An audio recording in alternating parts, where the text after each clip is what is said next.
श्री शिवलीलामृत अध्याय 14.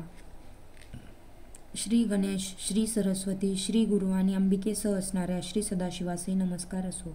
भस्मासुराचा वध करणारा, मस्तकावर नेत्र असलेला, परशुरामास वर देणारा, भस्मलेपन करणारा, भक्तवत्सल, भवरोग हरण करणारा, वेदांच्या पलीकडे असलेला, भूतांचा अधिपती, भवानीवर भक्ततारक, भोगींचे भूषण लिहिलेला, भूतांचे पालन करणारा, भाविकांचे रक्षण करणारा, भयभयाचे हरण करणारा आणि शोषण करणारा, त्रितापांचे शमन करणारा, त्रिदोष हरण करणारा, त्रिगुणांचा पलीकडे असणारा, त्रिपुरासुराचा संहार करणारा, त्रिभुवनांचा जनक, त्र्यंबक, तीन देवाचे रक्षण करणारा, त्रिकांड जाणून घेणारा हा शिव.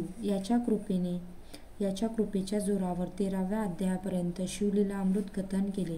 आता हा 14वा कळसाध्याय आहे. 13व्या अध्यायात शिवगौरी लग्न व स्वामी कार्तिकाचा जन्म कथन केला. त्यानंतर सूत नैमिषारण्यात शौनकादिकांना सांगतात. सिंहावलोकन केल्यानंतर आता गणेश व कार्तिकेय यांची कथा ऐकावी. हे दोघे लहान असताना जगदंबा त्यांना प्रेमाने खेळवीत असे. गणेशास मांडीवर घेऊन विश्वजननी त्यास स्तनपान देत असे. त्यावेळी गणेश सोंडेने दूध ओढून घेत असे. गणपती अंबेच्या पाठीवर प्रेमाने सोंड फिरवीत असे. सोंडेत दूध साठवून तो षण्मुखास म्हणे, हे अमृत घे. हे ब्रह्मादिकांनाही दुर्लभ आहे. तेव्हा स्कंद रागवून बोले, मी तुझे उष्टे घेणार नाही. षडानन भवानीस म्हणे, हा लांबनाक्या मला उष्टे दूध देतो. हे बघ मृडाने, तू याला काहीतरी सांग की याची सोंड धरून याला यावेळीस खाली पाडू. माते, याचे नाक इतके निराळे मोठे कसे आणि असे तू का केलेस? तू इंद्र, चंद्र, सूर्यदेव यांच्या मनोहर मूर्ती निर्माण केल्यास, मात्र हा मोठ्या कानांचा लांबनाक्या असून त्याला एकच दात बाहेर कसा दिसतो? तू अशा बाळास का बरे जन्म दिलास? ते ऐकताच शंकरास हसू येई. हिमालय कन्या भवानीसही हसू आवरत नसे. स्कंद म्हणे, आई, आज खाली उतरून मला स्तनपान दे पाहू. मग जगदंबेने लगेच गणेशाला खाली ठेवले. कार्तिकास मांडीवर घेऊन त्याच्या मुखात स्तन घातला. त्यावेळी त्याची अन्य 5 मुखे आक्रोश करू लागली. ते पाहून गणानन पोट धरून हसू लागला व म्हणाला, अंबे, हा कसला ग तुझा मुलगा? हा हाक मारून आक्रोश करतो आहे. एक स्तन याच्या मुखात घातलंस आणि आता 5 स्तन कोठून आणशील? असे म्हणता शंकर हसून काय म्हणाला, गजवदन काय म्हणतो आहे? अशा पुत्रास का जन्म दिलास? त्यावर अपर्णेने हसून प्रत्युत्तर दिले. ती म्हणाली, हा मुलगा तुमच्यासारखा झाला आहे. तुम्ही पंचमुख आहात तर हा पूर्ण षण्मुख आहे. हे ऐकल्यावर शंकराला हसू आले. पुत्रांकडे पाहून त्या दोघांनाही सुख वाटत असे. त्यानंतर षण्मुख व गणपती दोघेही कौतुकाने खेळत व गमतीने भांडणही करीत. मग मनात अखंड प्रीती असे. एकदा दोघे रडताना ऐकून पार्वती धावत आली. वक्रतुंडास हृदयाशी धरून म्हणाली, बाळा, काय झाले रे? तेव्हा तो म्हणाला, आई, स्कंदाने माझे दोन्ही कान धरले व म्हणाला, हे तुझे डोळे इवलेसे का बरे? तेव्हा जगदंबा स्कंदात हसून म्हणाली, गजवदनास तू असे कठोर का बरे बोललास? त्यावर स्कंद तर्जनी उचलून म्हणाला, याने माझे 12 डोळे मोजले. त्यावर पार्वती हसून एकदंतास म्हणाली, तू हे अयोग्य केलेस. तू कुमाराचे डोळे का बरं मोजलेस? त्यावर गणेश म्हणाला, आई, याचा अपराध आहे.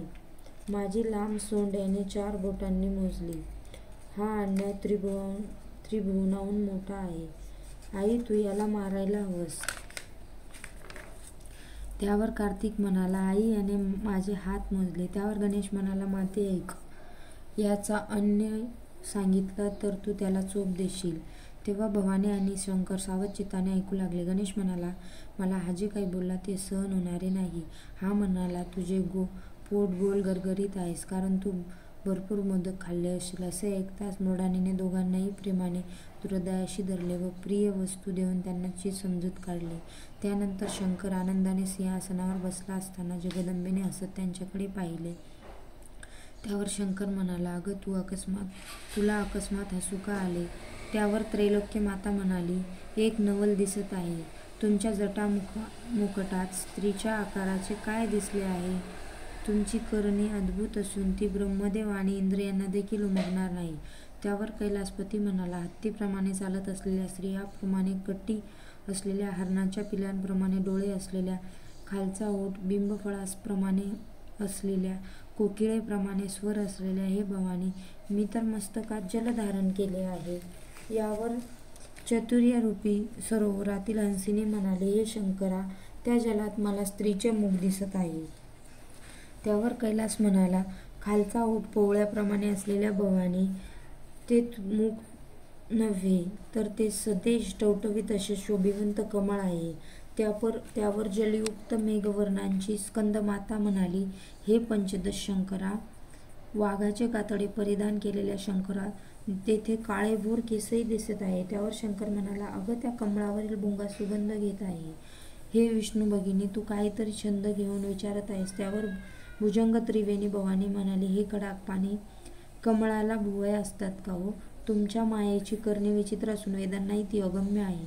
त्यावर शंकर म्हणाला, त्या भ्रुकुट्या नव्हेत, लगेच पहा बरे, त्या पाण्यावरील लाटा आहेत. तुझी दृष्टी तरळली आहे का?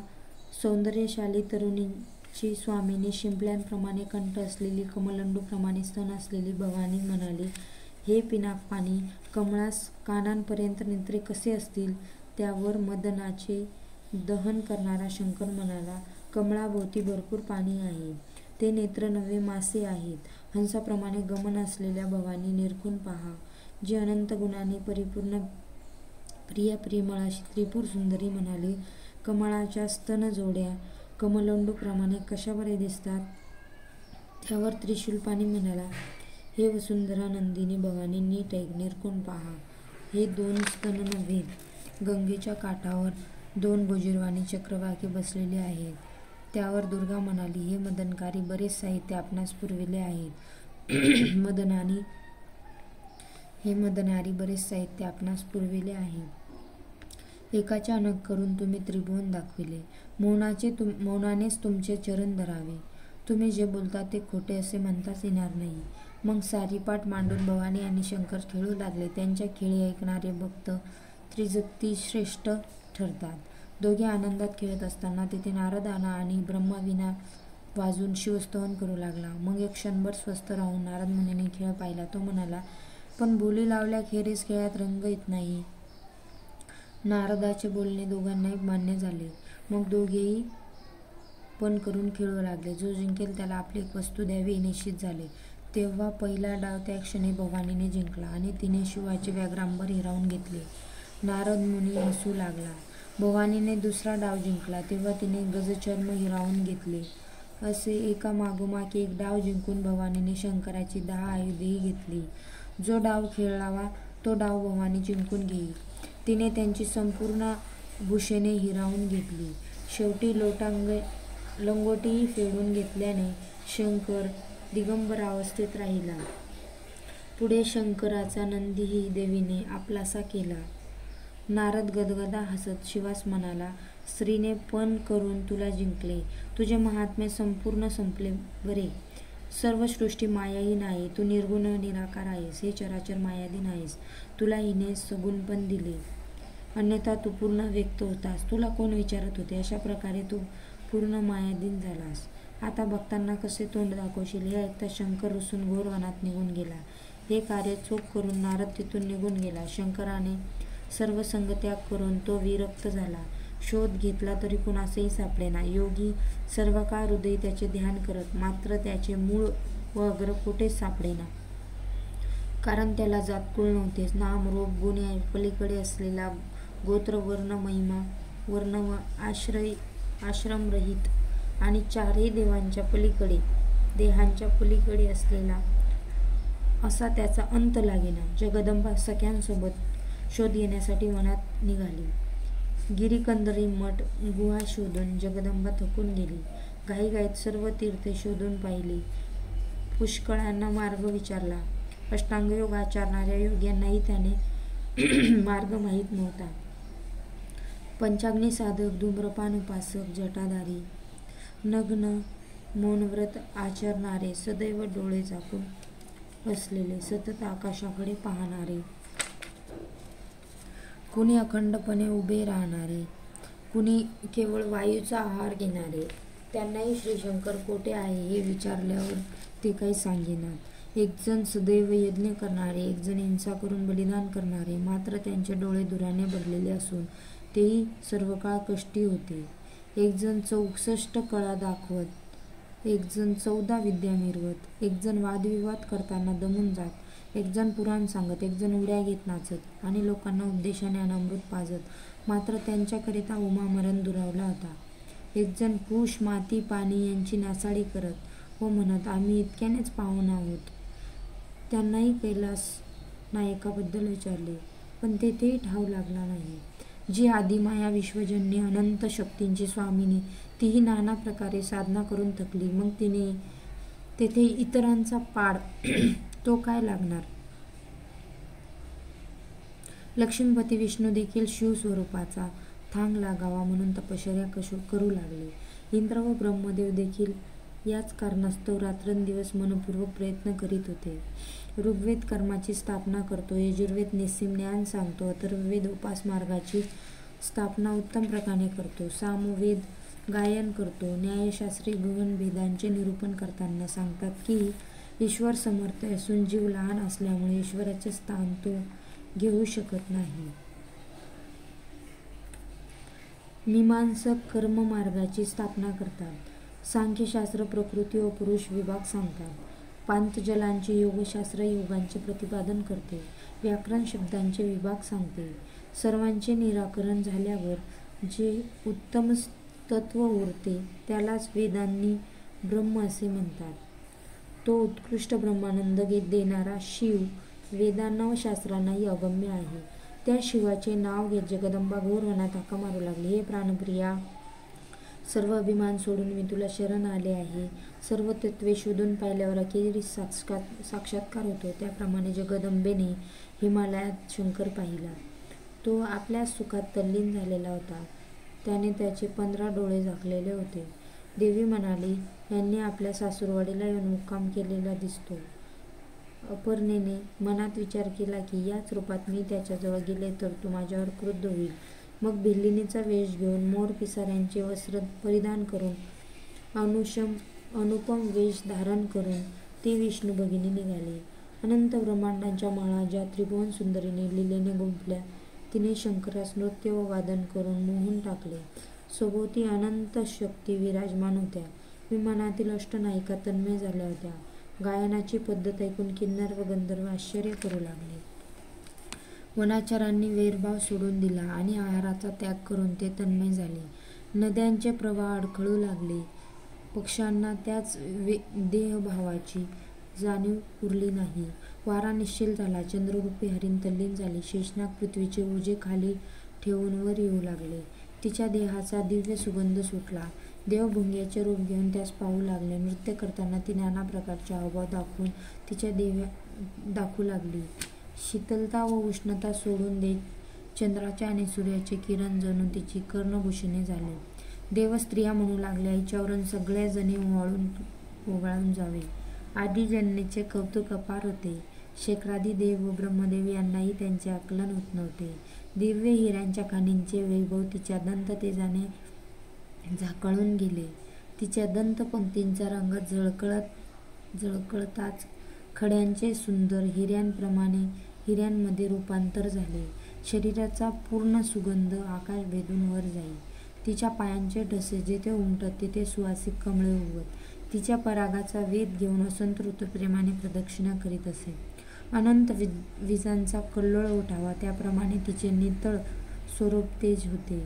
पुढे शंकराने नेत्र उघडून पाहिले तेव्हा तिच्या पायांतील पैंजणांचे घुंगरू रुंजूनत होते. त्या छोट्या रसाळ घंटा मंजूळ आवाज करीत होत्या.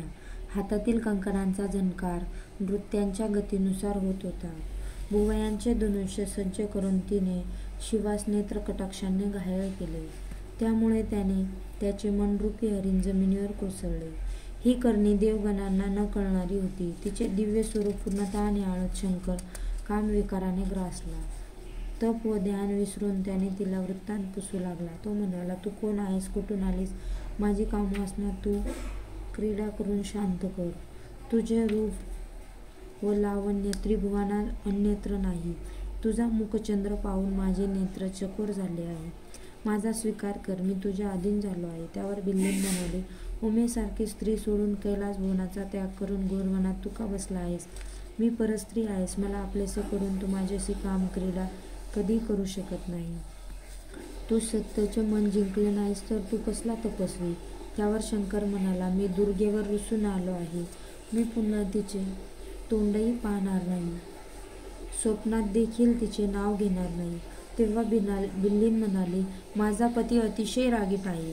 त्याला जरा देखील सुगावा लागला तर तो क्षणात त्रिभुवन जाळून टाकेल. त्यावर जगन्नाथ म्हणाला, ती पूर्वापार कठोर आहे.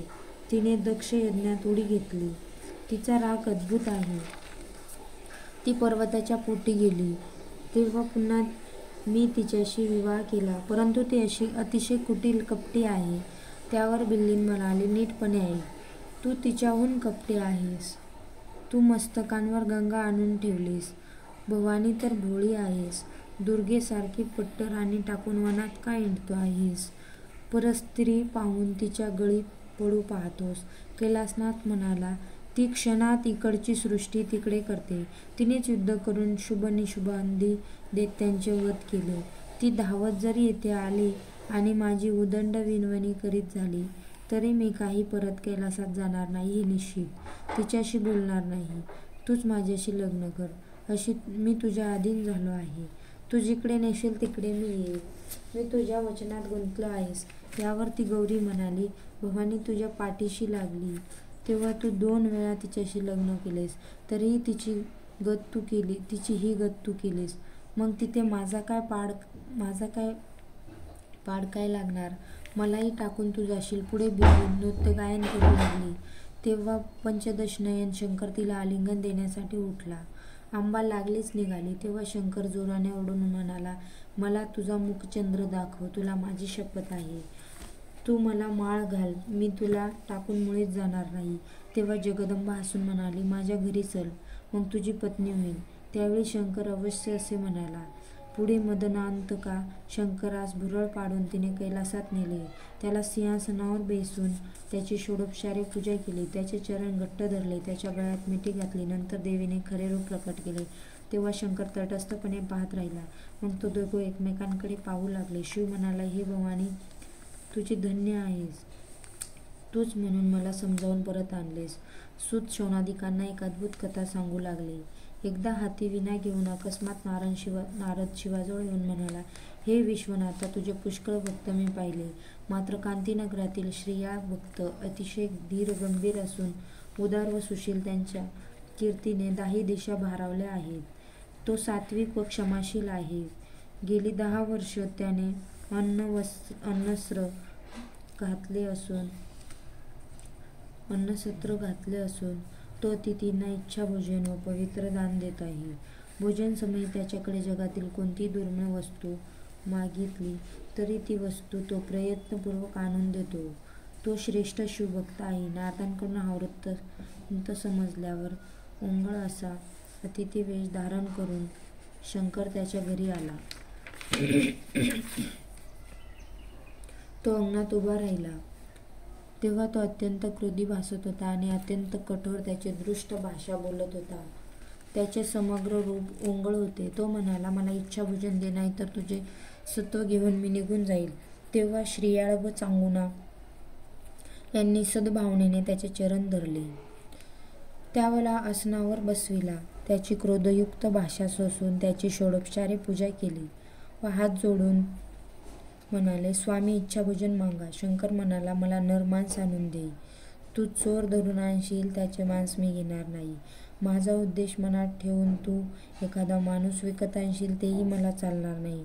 त्यावर चांगुना हात जोडून म्हणाली, मी माझे मांस भोजन देते. भोजन करा.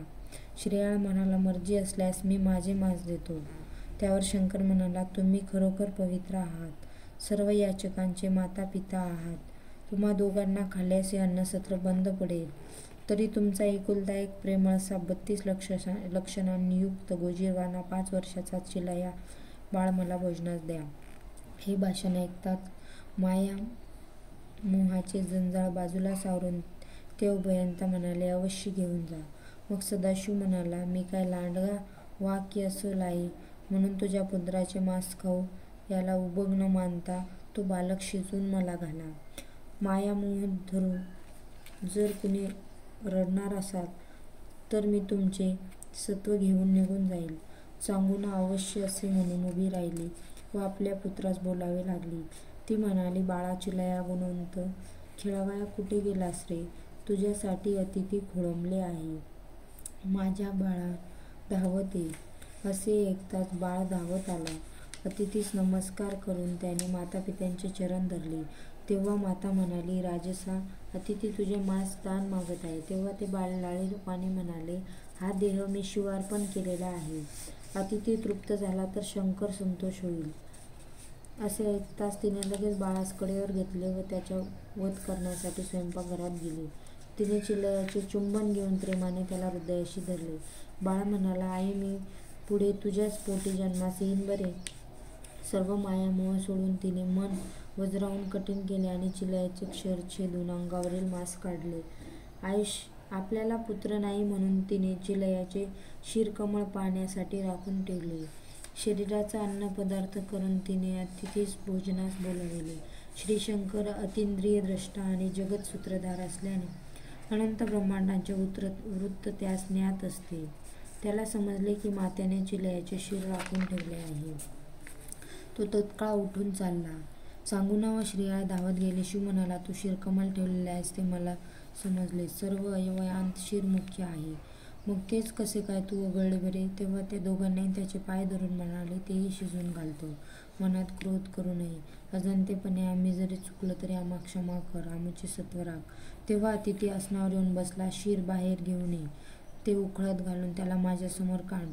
जर तुझ्या डोळ्यात अश्रू आले किंवा मनातून कष्टी झालीस तर पुत्र गेलाच आहे. याशिवाय तुमचे सत्व नष्ट होऊन जाईल. अवश्य असं म्हणून चांगुनाने शिर आणले व त्यास उखळात कांडू लागली. कैलास रानात संदग्धी देऊन त्याचे सत्व पाहू लागला. उखळे सत्व आणि त्यावर धैर्याचे मुसळ करून चांगुना मनात निश्चय बाळगून कांडत बसली. तेव्हा अतिथी म्हणाला, आता अतिमंगल रसपूर्ण अर्थपूर्व गाणी गा. लक्षात ठेव की न झालीस तर शंकर तुला दुरावेल. सद्भावरूपी सरोवरात विलास करणारी ती कोमल हृदयी राजपत्नी निश्चल गंगा तीरांच्या मर्यादा राखती झाली. तिचा चेहरा पाहताच चंद्र काळवंडला. चरणांच्या पिलांसारखे डोळे असणारी ती गुणांचा साठा होती. तिच्या स्वरूपाला उपमा नाही. ती म्हणाली, हे कोमलांगा, सुलक्षण सुशील राजकुमारा, प्रेमकमळाप्रमाणे नेत्र असणाऱ्या सुहास्यवदना, माझ्या पोटी जन्म घेऊन तू मला धन्य केलेस. तू सुकुमार असा अतिशय गुणवंत असल्यामुळे माझे कठोर गाव तुझ्या मस्तकावर पडत आहे. मी तुझ्या वाचून आता दुबळी भंगन झाले आहे. हे अतिसुंदरा, दुधाची सतत धार गाळती झाल्यामुळे कमलंड सदृश्य स्तनातील दुधाच्या धारा फुटून चोळीच्या बाहेर ओसंडत आहे. ती म्हणाली, हा अतिथी भोजन करून राजवाड्याबाहेर जाऊ दे. तदनंतर मी या देहाचा त्याग करेन. आता धीर धरवत नाही. सख्या, तू मला टाकून कैलासपंतांचा वेध घेऊन एकटा जातोयस होय रे? तुझ्या संगतीने मीही येते. क्षणभर उभा राहा. तू मोक्षद्वीपाचा ठेवा घेऊन कैलासाचा वेध घेऊन जातो आहेस. तुझ्या संगतीने मीही उद्धरून जाईल. मला टाकून जाऊ नकोस. पाण्या वाचून जसा मासा तशी मी तुझ्या वाचून आहे. माझे हृदय निर्दय व कठोर आहे. मी लोकांस कसे बरे तोंड दाखवू? मी तुझी माऊली असे म्हणताना मला लाज वाटते. तू मात्र तुझी सार्थकता करून शिवपदास गेला. हे समग्र त्रिभुवनात शोधून पाहिले तरी तुझ्यासारखा बाळ मिळणार नाही. मग ते शिर तत्काळ शिजवून ती अतिथीला म्हणाली, उठा. तेव्हा अतिथी म्हणाले, हे अवनीपती, तुम्ही यजमान माझ्या पंक्तीस यावे. तेव्हा श्रीया राजास संकोच झाला. चांगुना म्हणाली, हे नृपनाथा, आपले सत्व राखावे. अतिथीला विन्मुख जाऊ देऊ नये. मनात शंका धरू नये. मी ज्यास 9 महिने पोटी बाळगले तो तुम्हास 12 तासांकरिता जड होणार नाही. पुढचा पोर पोटी घालताना राजा चिंता कशाची? राजा पंक्तीत बसला. त्वरित ताट वाढून आणले. अतिथी चांगुनेस म्हणाला, तूही लगेच ये. अवश्य असे म्हणून चांगुनाही बसले. त्यावर अतिथी म्हणाला, तुमच्या घरी अन्न घेणे नाही, निपुत्रकाचे तोंड देखील पाहू नये. मग येथे कोण बरे अन्न घेईल? ज्याप्रमाणे दिवे वाचून घर शून्य आहे त्याप्रमाणे पुत्र वाचून तुम्ही आहात. नाकाशिवाय चेहरा, फळाशिवाय वृक्ष, बुबुळांशिवाय नेत्र, असावे ज्याप्रमाणे तुमचे घर आहे. तेव्हा ते दोघे संदिग्ध होत म्हणाली, एक पुत्र होता, तोही अर्पण केला, शिवाय सत्वही गेले, आता अतिथी विन्मुख होऊन जाईल. एक बाळ होता, तो आपणास भोजनास दिला. महाराज, अजून किती सत्व पाहणार आहात? चांगुनेस गईवर दाटला. ती म्हणाली, सत्वही बुडाले, माझे बाळही व्यर्थ गेले. मग कोणत्या स्वराने मी प्रेमळ चांगुना हाका मारू लागली. मग मोकळ्या स्वराने ती प्रेमळ चांगुना हाका मारू लागली. तिच्या नेत्रातून प्रेमाश्रूंच्या धारा वाहू लागल्या. हे शिवा, कपूर गौरवा. ती रडत रडत शिवास साद घालू लागली. या शोकप्रसंगी सत्वर धाव घे. वंशखंड झाला. यापुढे पुत्राचे मुख पाहता येणार नाही. हे ऐकताच अतिथी नेत्र प्रेमाने वाहू लागले. बाहेर वार्ता पसरली. नगरात मोठी गर्दी झाली. लोक राजकुमाराच्या दुःखाने छाती बडू लागले. विमानात देवांची दाटी झाली. ते म्हणू लागले, सत्वशील व धैर्यशील अशा या पतिव्रतेची धन्य आहेस. श्रीशंकर प्रसन्न होऊन तिला काय देईल हे जाणणे अशक्य आहे. अतिथी चांगुनेस म्हणाला, तुझ्या मनात जे प्रिय असेल ते हे सद्गुण राणी मागून घे. त्यावर पतिव्रता म्हणाली, लोक मला निपुत्रिक म्हणतील, हा कलंक धुवून काढावा. असे ऐकताच कैलासनाथ म्हणाला, पुत्रास बोलवा पाहू. अतिथीचे म्हणणे खरे मानून चांगुना मोठ्याने हाक मारू लागली, चिलया, गुणनिधाना, स्नेह बाळा, धावत ये. अतिथी तुझ्या बाजून घास घेत नाही. तू कुठे खेळण्यात गुंतलास रे? माझ्या तान्ह्या पाडसा ये आणि माझे सत्व राख. तू जर आला नाहीस तर मी प्राण देईल. चांगुना दाही दिशात पाहू लागली. तिच्या मागून श्रीयाळही हाक मारू लागला. तोच सूर्य उगवला तसाच चिलयबाळ धावत आला. श्रीयाळ प्रेमाने त्याच्याकडे पाहू लागला. अतिथी रूपाचा त्याग करून 10 हात व 5 मुखे अशा मूक स्वरूपात शिव प्रकट झाला. त्याने चिलयास हृदयाशी धरले व मांडीवर बसविले. त्यावेळी श्रीयाळ व चांगुना यांच्या पायावर लोळू लागले. श्रेष्ठ देव पुष्पवर्षाव करू लागले. दुदुभीच्या नादाने आकाश कोंदले. नगर आनंदाने भरून गेले. हे पाहण्यासाठी लोक धाव घेऊ लागले. शिवाने दिव्य विमान आणले. श्रीयाळ, चांगुना यांनी दिव्य रूप धारण केले. त्यांनी चिलयास सिंहासनावर बसले. त्याच्यावर छत्र धरले. सचिवांवर राज्यकारभार सोपविला. दोघेही सत्वर विमानात बसले. जगदुद्धार करणाऱ्या श्रीशंकराने त्यांना निजपती स्थापिले. कांतीनगरात अगाध सौख्य अवतरले. त्रिपुरात आनंद माविना. श्रीधर स्वामी ब्रह्मानंद स्वरूप असून सदैव अभंग राहील, शाश्वत राहील. शिवलीला अमृत ग्रंथ 14व्या अध्यायापर्यंत असलेला 14 अध्यायापर्यंत झाला. 14 भुवनांचे यथार्थ सार म्हणून 14 अध्यायांची निर्मिती झाली, किंवा 14 विद्याचे सार, किंवा 14 गाठींचा समूह असलेला अनंत किंवा अखंड 14 पदे असल्यामुळे गयाक्षत्रीचा आचार असे घडले, किंवा 14 रत्नांचा प्रकाश येथेच एकत्र झाला आहे, किंवा 14 लोकांना प्रिय अशी सर्व 14 चक्रे असावीत, किंवा वेदांची 14 कांडे असावी, किंवा द्रव्याने भरलेले 14 कोहळे असावेत, किंवा 14 कोठड्यांनी शुद्ध असे शिवमंदिर निर्माण करावे. श्रवण, पठण, लेखन, निधिध्यास, अनुमोदन तसेच मोठ्या प्रेमाने ग्रंथ रक्षण करणाऱ्या सर्वांना समान फळ मिळेल. सर्वांना माऊलीच्या नात्याने शिव आपल्या देहाची सावली करेल. या ग्रंथ श्रवणानंतर आयुष्य, आरोग्य, ऐश्वर्य या सर्व गोष्टी मिळतील. मानसिक विकार व व्याधी दूर होतील. वंद्या स्त्रीलाही इष्टसंतती प्राप्त होईल. अनेक दिवसांपूर्वी गावास गेलेला पिता व बंधू भेटेल. खरी संपत्ती भरून राहील. कर्ज त्वरित फिटेल. ग्रंथ दक्षिणेकडे तोंड करून वाचल्यास शत्रुक्षय होईल. या ग्रंथाची भक्तिपूर्वक 100 आवर्तन केल्यास पोटी शिवभक्त संतान येईल.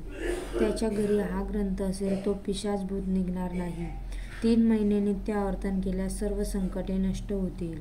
हा ग्रंथ भावभक्तीने वाचावा आणि प्रचिती पाहावी. अभाविकांचे इथे काही काम नाही. सोमवार, प्रदोषकाळ, शिवरात्र या दिवशी शुद्ध होऊन पठणोत्तर या ग्रंथाचे पूजन करून शयन करावे, म्हणजे शिव स्वप्नात येऊन उलगडा करेल.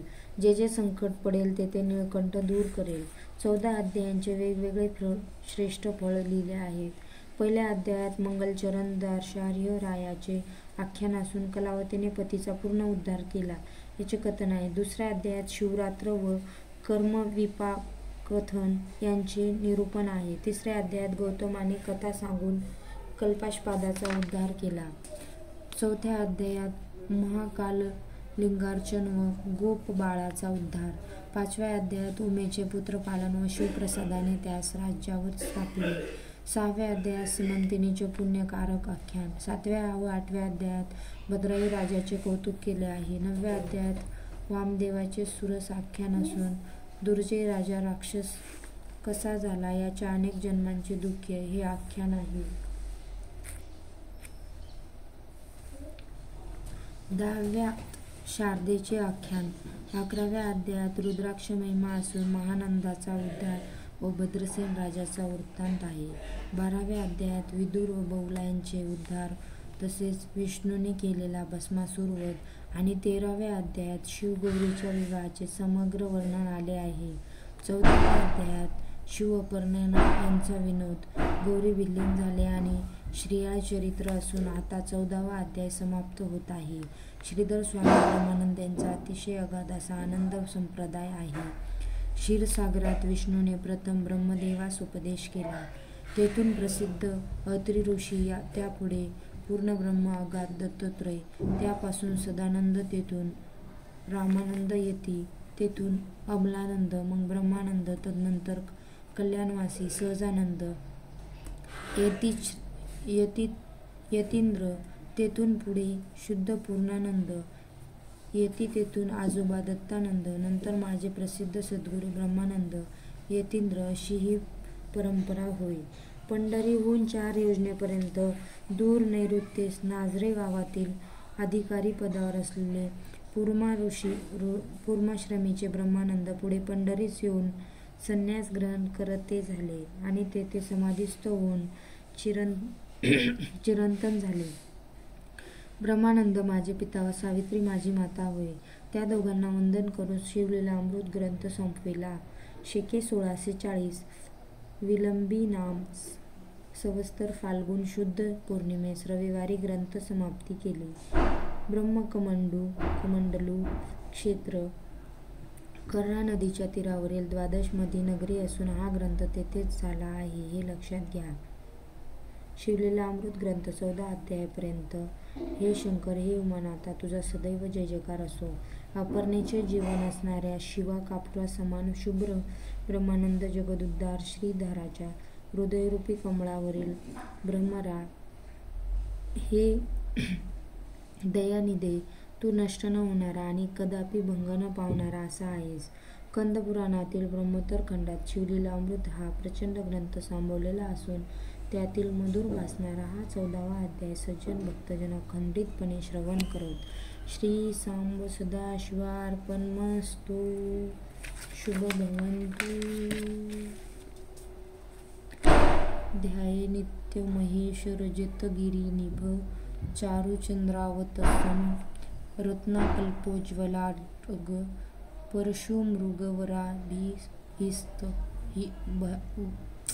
परशुमृगवराभितिहस्त प्रसन्नं पद्यासीन समन्तात् स्तुतममर गणे व्याघ्रकृती वसानं विश्वाद्य विश्वबीज निखिल भयहर पंचवस्त्र त्रिनेत्रम्. ओम नमः शिवाय. ओम नमः शिवाय.